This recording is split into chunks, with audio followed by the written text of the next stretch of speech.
Bonsoir à tous, c'est un plaisir pour moi de vous retrouver pour notre émission politique ce soir. Avec nous en plateau le préfet de la région Guadeloupe, Alexandre Rouchat, que vous connaissez bien. Avec lui, nous ferons un petit point sur cette pandémie Covid et puis nous parlerons de l'eau, nous parlerons aussi du carnaval.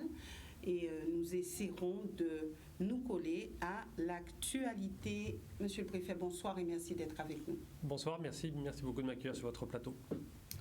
Voilà, alors apparemment les chiffres sont en hausse ici en Guadeloupe concernant ce virus Covid-19. Oui, effectivement, comme on l'a annoncé avec la directrice générale de l'ARS mardi après-midi, donc hier après-midi, sur la semaine écoulée, on voit une augmentation. Ça faisait bien longtemps qu'on ne l'avait pas annoncé de cette façon, ça faisait presque 19 semaines, je crois, qu'on était en baisse ou en stabilité. Et donc annoncer qu'on est en augmentation, ça montre notre inquiétude concrètement. On a une augmentation de tous les indicateurs, plus de cas confirmés, un taux d'incidence qui augmente, qui est passé de près de 19, un petit peu plus de 19 à un peu plus de 27, donc ça veut dire une augmentation très forte. Un taux de positivité qui est au-dessus de 3,5, donc ça veut dire qu'on monte aussi. Et puis surtout, on a un facteur R, vous vous souvenez, c'est ce facteur de reproductibilité du virus, qui est supérieur à 1, ça veut dire que pour un contaminé, on a plus qu'un contaminé, ça veut dire que ça augmente. Et ça, ce sont des indicateurs qui sont pas très bons aujourd'hui et qui vraiment nous poussent à de l'inquiétude et à essayer de partager cette inquiétude avec la population pour essayer justement on évite d'aller plus loin. Alors combien de personnes en réanimation ? En fait, on a et heureusement, on a un nombre de personnes en réanimation qui reste assez stable depuis très longtemps. On est entre 3 et 5 personnes en réanimation. Il y en avait 4 qui étaient en réanimation quand on a fait ce dernier bilan. Et comme vous le savez, on a un effet retard. Quand on a une augmentation du nombre de cas positifs, il faut attendre 15 jours ou 3 semaines pour avoir des cas les plus graves qui soient signalés. On a déjà eu depuis ce week-end une augmentation du nombre d'appels aux urgences et du nombre d'appels aux SDIS pour intervention Covid. Ça veut dire que tous ces signaux montrent qu'on a une augmentation qui arrive sur le territoire. Alors est-ce que ces chiffres tiennent compte exclusivement du CHU ou est-ce que vous avez une vision globale du territoire concernant cette pandémie ? Pour les positifs, c'est sur l'ensemble du territoire. Et puis pour les gens en réanimation, c'est à la fois au CHU et au CHBT. C'est les deux endroits où on peut avoir des patients en réanimation Covid. D'accord. Alors, vous dites, nous sommes inquiets, ce qui veut dire que quand il y a inquiétude, il y a nouvelles mesures ? Non, pas pour l'instant. Pour l'instant, on est inquiet. Je veux partager ce sentiment et en disant pourquoi est-ce qu'on est inquiet ? C'est parce que toutes les mesures qu'on a prises depuis septembre, je ne vais pas toutes les répéter, tout le monde les connaît très bien, elles ont très bien fonctionné.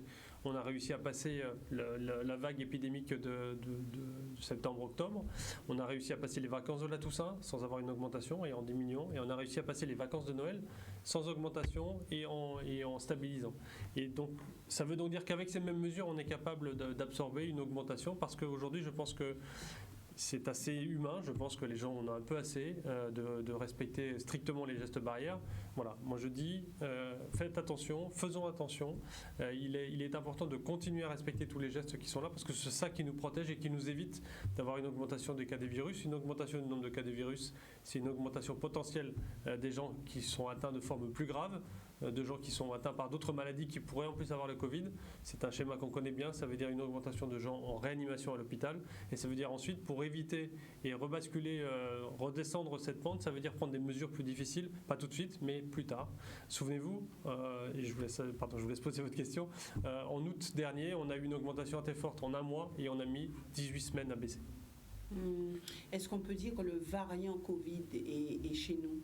Alors pour l'instant, on ne peut pas avec certitude l'affirmer, on a des cas de suspicion, c'est-à-dire qu'on a des cas atypiques parmi les gens qui sont positifs, et donc on a envoyé, comme vous le savez, on ne peut pas le détecter ici, il y a besoin d'un appareillage que nous n'avons pas encore, donc on les a envoyés en hexagone à Lyon pour faire ce qu'on appelle un séquençage du génome, c'est-à-dire vérifier quel est le marquant du virus qui est chez les personnes qui sont positives, et on attend les résultats. On en a envoyé à la fois pour la Guadeloupe et les îles du Nord une vingtaine de cas de suspicion. Pour l'instant 10 sont revenus négatifs, mais on en a encore 10 sur lesquels on a une suspicion importante. Donc pour l'instant on n'en a pas, mais on pense qu'il est tout à fait possible que parmi les cas que nous avons envoyés en examen, nous ayons des positifs qui reviennent. Et ces variants nous viennent d'où? De la Martinique ou d'ailleurs? Non, ils nous viennent de nos échanges avec l'extérieur. Je suis incapable de vous dire d'où ils viennent réellement. Ils viennent plus probablement de l'Hexagone, puisque c'est là où ils sont les plus présents. Alors maintenant, c'est vrai qu'il y a la question du carnaval, alors qui fait déjà couler beaucoup d'encre, puisque les regards se tournent vers l'île Sœur, la Martinique, et les Guadeloupéens se disent, mais pourquoi est-ce que nous aussi, nous ne pouvons pas faire notre carnaval, nos parades dans un stade, par exemple, pour que nous puissions être un petit peu à l'image de ce qui se passe juste à côté? Je crois qu'on n'a pas pris, depuis le début, on n'a pas pris la même démarche avec les organisateurs du carnaval, qu'on a rencontrés il y a longtemps, dès décembre, et puis on les a re-rencontrés en janvier, et puis on les a revus il y a mardi pour faire le point avec eux. Et on a mis en place avec eux une autre procédure ou une autre façon de vivre le carnaval 2021, qui est celle d'avoir autorisé les répétitions et donc les animations dans le cadre des associations ou des groupes APO, dans le cadre de leur local. C'était une demande qu'ils avaient, qui était très claire. Et ils avaient tous, depuis le début, nous avaient dit pas de défilé, pas de déboulé, mais on souhaiterait pouvoir, au sein de nos associations, dans nos locaux, pouvoir nous exprimer notre art, exprimer notre tradition. Et donc c'est ce qu'on a fait avec eux. On a mis en place un protocole avec eux. Ça fait maintenant plus d'un mois qu'ils peuvent répéter. Ils le font d'ailleurs, hein, tous les week-ends ils le font. Et de ce fait, faisant ces répétitions, ils se sont engagés à ne pas faire de défilé et ils ne nous ont pas demandé, qui plus est, d'organiser des choses comme il se passe dans l'île Sœur. Donc voilà, donc on n'a pas eu la même approche avec les carnavaliers. Je crois que ça a été bien apprécié qu'on puisse travailler avec eux beaucoup plus en amont qu'ailleurs. Donc ils n'étaient pas en demande. Ils ne sont pas en demande et mardi on a refait un point avec eux. On n'a pas eu de demande dans ce sens. Ils préfèrent justement pouvoir continuer à le faire. Vous savez qu'en ce moment on a mis en plus un fonds d'aide particulier puisque on a grâce à quelques crédits de l'État à 100 000 euros agrémentés et augmentés des crédits de la région et du département. On a 200 000 euros qui sont à disposition de ces groupes et de ces associations. On fait un appel à projet pour qu'ils demandent soit des participations financières pour aider, je vais revenir à la captation d'images, à la préparation de films ou de démonstrations, et puis ensuite on va aussi les aider sur le fonctionnement courant de leurs associations qui n'ont pas connu de représentation en 2021 alors qu'ils avaient engagé des frais. Donc ça c'est un premier point. Et puis le deuxième point, et avec la région par exemple, il y a tout un travail qui est fait sur la captation d'images pour qu'on puisse faire profiter de ce carnaval et des répétitions ou de la façon dont il est vécu aujourd'hui pour que chacun puisse le vivre d'une façon différente en 2021. C'est important. Il y a aussi des expositions. Il y a une exposition qui est organisée à Basse-Terre par Vaucoum dans les jardins de l'archipel qui a beaucoup de succès. Il y a une autre exposition qui va être en cours de préparation au point de Chauvel. Voilà. Donc il y a tout un travail qui est fait avec eux en amont. L'idée c'est vraiment de les accompagner depuis le début et de continuer à les accompagner et on va les accompagner après ces périodes des jours gras bien évidemment. D'accord. Donc il y aura quand même les jours gras, les vacances. Comment est-ce que ça va se concrétiser pour les Guadeloupéens? Est-ce qu'il y aura une manière d'être quand même au carnaval?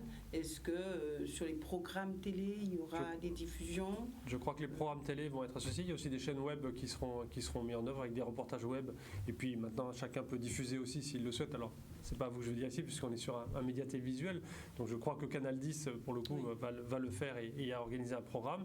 Et puis les associations, les groupes APO peuvent le faire eux-mêmes sur leur page, sur les réseaux sociaux s'ils le souhaitent. Donc c'est cette façon-là qu'il y a de partager le carnaval en 2021. Je redis les choses puisque c'est important.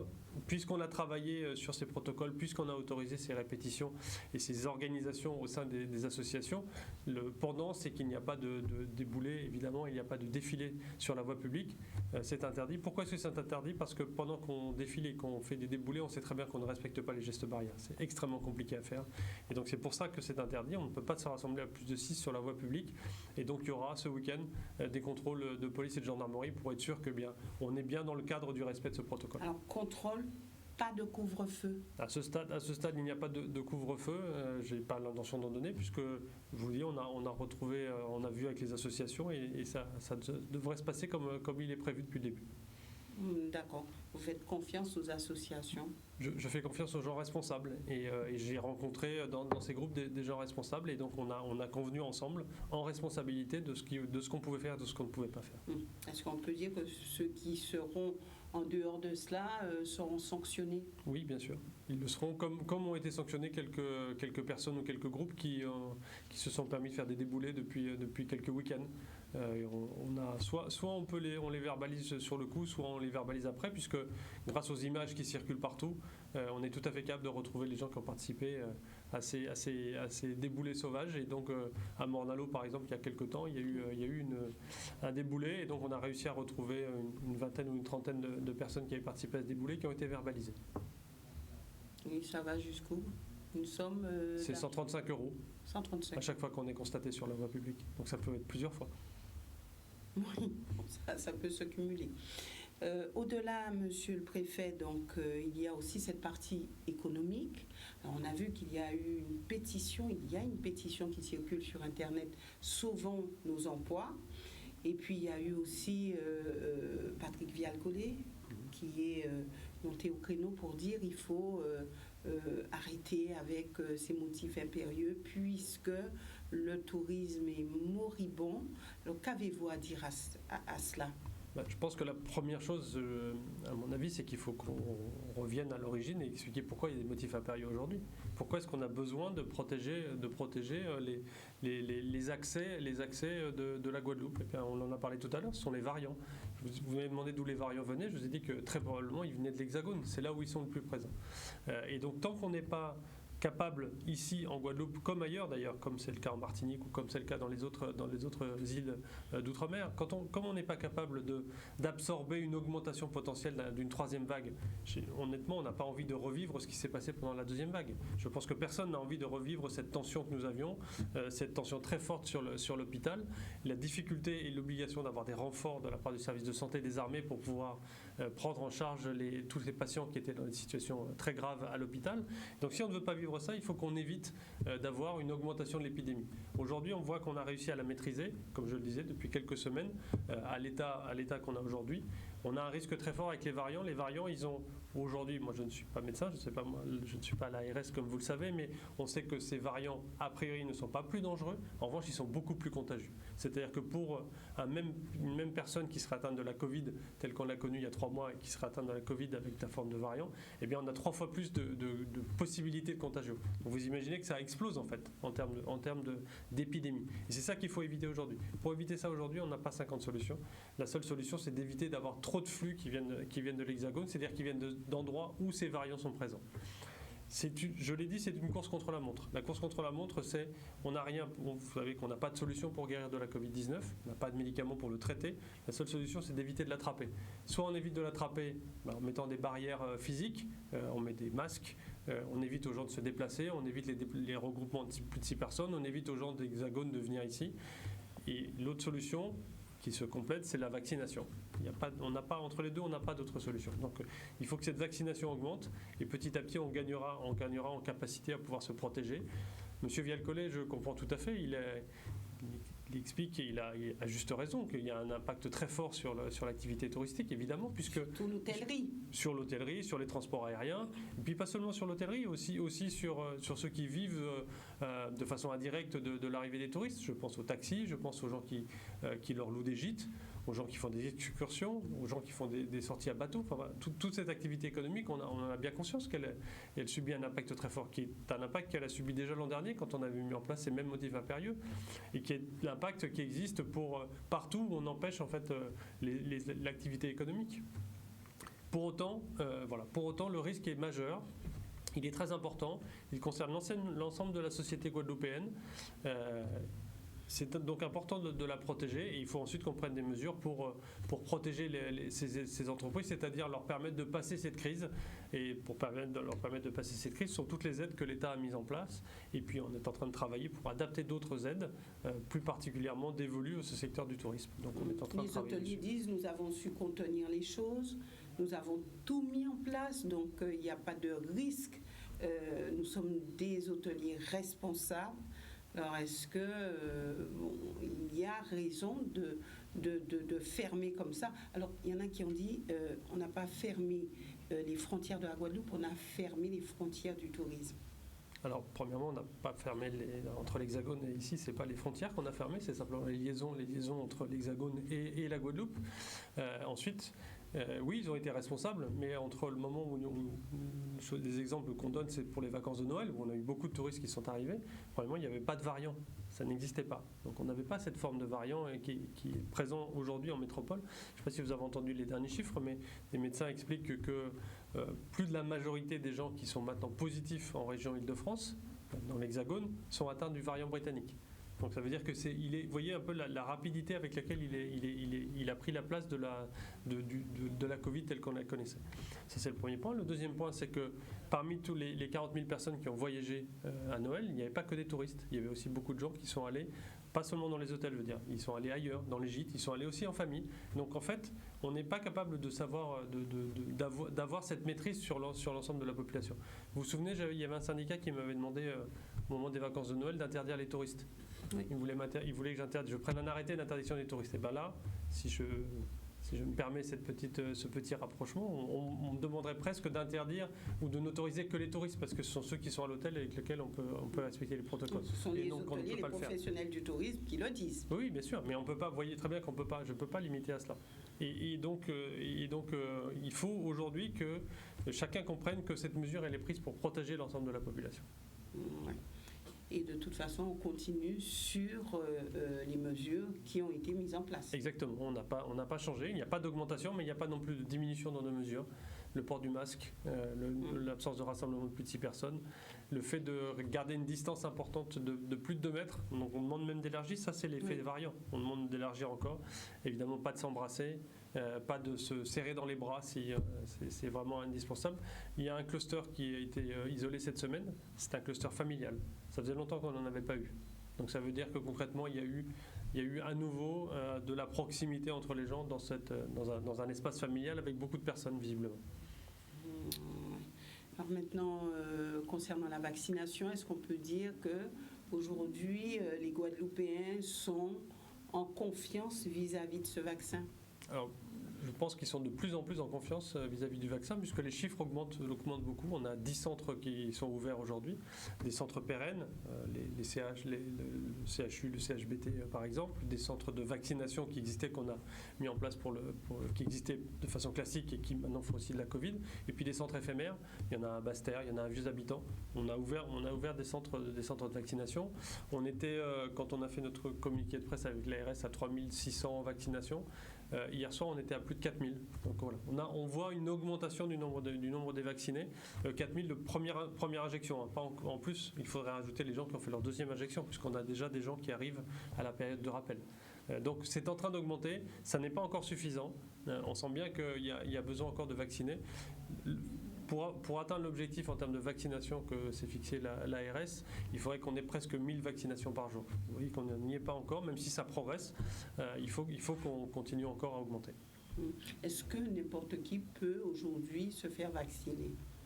Alors aujourd'hui, on est encore sur les cibles de vaccination des personnes les plus fragiles, qui sont les plus concernées. Donc les plus de 75 ans sont prioritaires en établissement ou à domicile.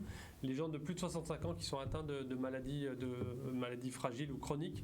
Et puis, si les médecins le souhaitent, ils peuvent envoyer des gens de plus de 50 ans aussi, qui peuvent être atteints de formes de maladies ou de faiblesses importantes. Et donc ces gens-là aussi sont prioritaires à la vaccination.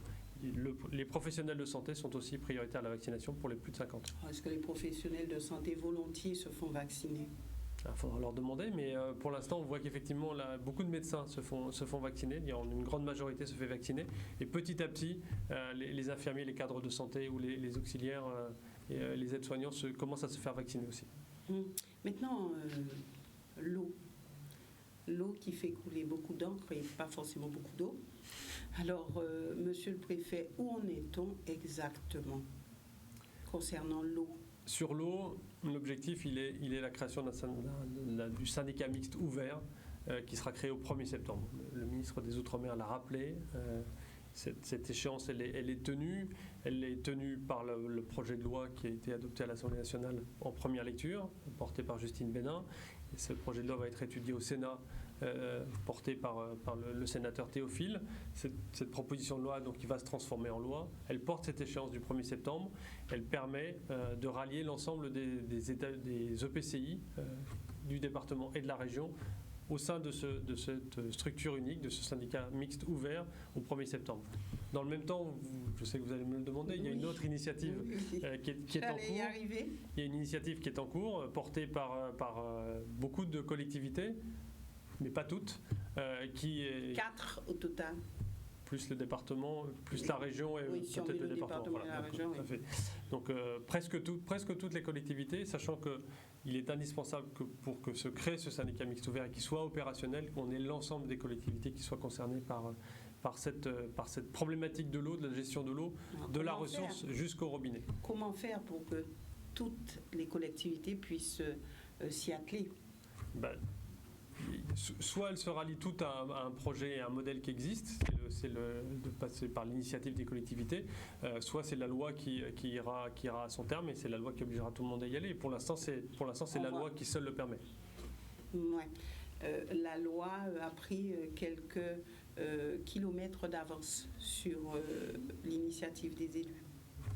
Elle a été adoptée à l'Assemblée nationale et elle sera au Sénat début mars. Alors, quel est l'intérêt pour les élus de continuer à travailler sur le SMO? De toute façon, il faut l'échéance du 1er septembre, ça va fixer le cadre général, mais de toute façon, il faut qu'entre aujourd'hui et le 1er septembre, il y ait tout un travail technique qui soit organisé, parce que le SMO, ça va organiser la gouvernance de façon générale, mais ensuite la façon opérationnelle de gérer les ressources en eau, de gérer le réseau, de gérer la distribution, de gérer la facturation, de gérer la qualité. Tout ça, ça doit être mis de façon opérationnelle. Aujourd'hui, c'est scindé. D'ailleurs, c'est une des difficultés qu'on a aujourd'hui. Le SIAG, pour ne pas le citer, a une partie de cette compétence, mais cette compétence, elle est aussi partagée avec Eau d'Excellence, elle est aussi partagée avec d'autres régies qui existent, la commune de Sainte-Rose, Grand Sud Caraïbes, la Rénoc pour Nord-Grande-Terre. Donc, vous voyez qu'on a Nord-Basse-Terre, pardon. Donc, on a beaucoup de régies qui sont, ou de structures qui sont les unes à côté des autres. Et donc, il va falloir les mettre en commun. Il va falloir vraiment travailler de façon opérationnelle pour qu'on ait une structure unique qui, à la fin, gère l'ensemble de l'eau. Il y aura une phase de transition qui sera indispensable, mais il faut qu'au 1er septembre, ce SMO soit créé et que ce soit lui qui donne les grandes orientations et la grande gouvernance pour la gestion de l'eau. Et de l'assainissement, puisque les deux compétences sont évidemment liées. Oui.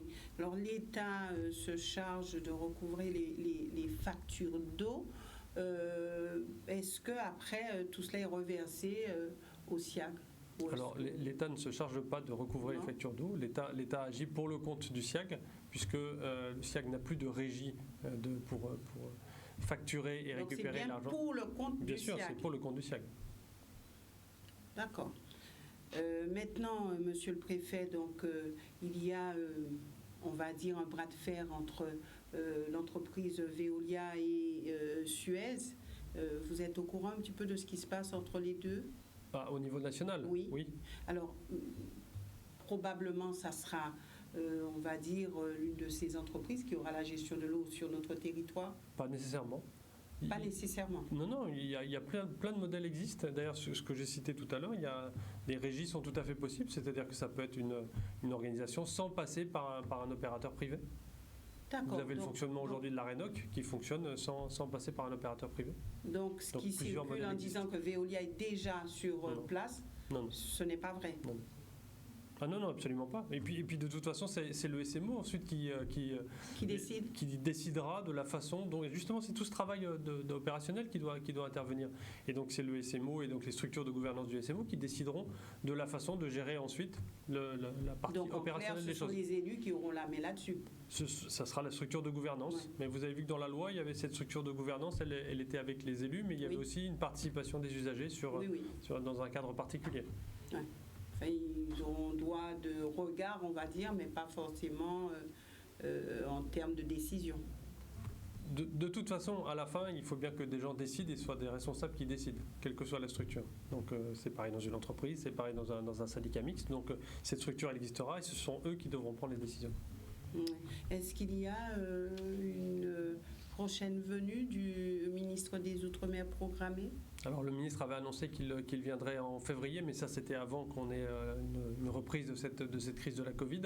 Donc j'ai pas de dates qui sont aujourd'hui précises, mais avec les motifs impérieux, plus la septaine qui a été mise en place, plus un certain nombre comme vous l'avez noté, de préoccupations importantes. Il y a eu un tremblement de terre en Nouvelle-Calédonie, il y a une évolution politique qui est compliquée là-bas. Il y a la situation à Mayotte d'un point de vue sanitaire est extrêmement compliquée aussi. Donc voilà, ce sont plein de sujets qu'il a à traiter. Il nous annoncera quand il viendra. Il a dit qu'il viendrait, donc il viendra nécessairement dans peu de temps.